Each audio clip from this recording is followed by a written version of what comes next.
You ever notice how much time and energy you wasted chasing somebody who never really valued you? The overthinking, the late nights, the late conversations, all of these things you're doing for somebody who never asked you to. I've been there before. I thought if I said enough, did enough, that'd finally be enough, but of course I was proved wrong in the end. I strongly believe it's a trap. It's crazy how much time you spend chasing, idolizing, serving when we forget to build for ourselves, and it's crazy how deeply this idea was implanted into us. Everywhere you look, it's the same message in movies, social media, music videos. Getting the girl that you want means that you've won. That's generally what it means, right? She's the trophy, she's the prize, and she's the pinnacle, right?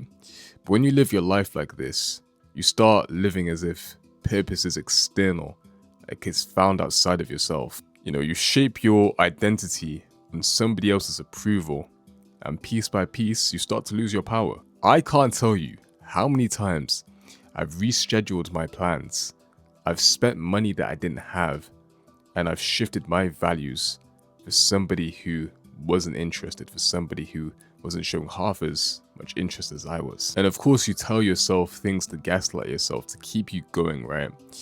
But the more I thought about it logically, the more it just continued to not make sense. And now that I look back on it, the me back then was chasing the feeling of being wanted without actually knowing the feeling of wanting the best version of myself to come to be about.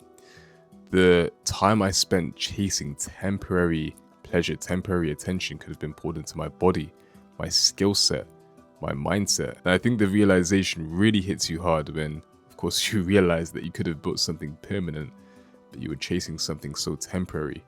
And sex, of course, plays a massive part in this because that is majority of the time the reason why guys chase women, right? So I've spoken about this before in previous videos. If you haven't checked them out, my videos on lust, feel free to go check them out right now. But we've all spoken about this, we all know about this, how desire makes a man blind, how you can trade your ambitions for a few fleeting moments of pleasure. We justify things like wasting days, weeks, months, even years because we're waiting for that next high of attention. After all of this is said and done, you're left feeling empty, disconnected, drained, because you know deep down that you've given away something much bigger than just your time. You just handed over the keys to your presence, your focus, your direction. What you often feel like is connection is often just distraction. And it took me a while to realize that doing all of this wasn't ideal at all. You're handing over the steering wheel of your life to somebody who doesn't even know how to drive. It's a form of dependency on somebody you don't even know that well. And of course, when you wake up, the regret hits you like a truck.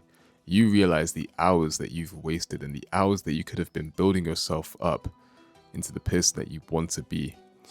I feel like that realization brings a lot of pain, but that pain has a purpose, and that purpose is to set you back on course. And it's one of the most freeing things ever, because once you can see this, you can also decide to stop. And the way in which you do that is detachment. Detachment is to stop expecting things from people who you've just met, to stop expecting an outcome from people you've just met. Typically what people do when they go through conversations with women, right, or girls, they need an outcome. So it's either they need the dates, they need a number, or they need a validation here. But if you can learn to detach from the outcome, you don't need any of these things. You can just have the conversation, you can just exist, and you can just go about your day. And when you start doing this, you start going into interactions with deep-rooted self-respect. You stop having that need to quote-unquote win and start actually seeing people for who they are when you can learn to detach from the outcome. And I feel like it's very important to know who people are, not who you think they'll be. And I think that people can notice that when you learn to detach from the outcome, you attract from a place of strength and not from emptiness. And when you stop worshipping women and start worshipping your purpose, all the energy that you spend chasing women can be redirected to something that you actually enjoy doing.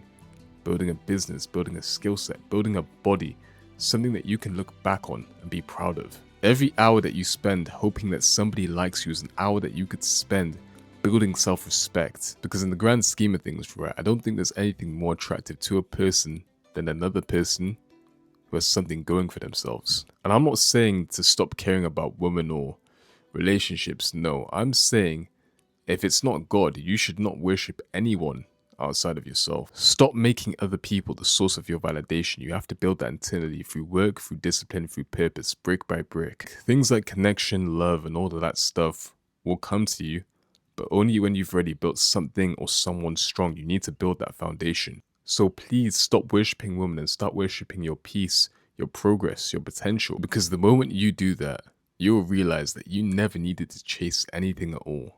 If you guys like this video, make sure to like, comment, share, and subscribe. Share it to a friend who you think may need to hear this message. If you guys want to join a community full of like-minded people on the path of self-development, I'll leave a link down below in the description as well as the comment section. And I'll catch you guys in the next video. Take care and God bless.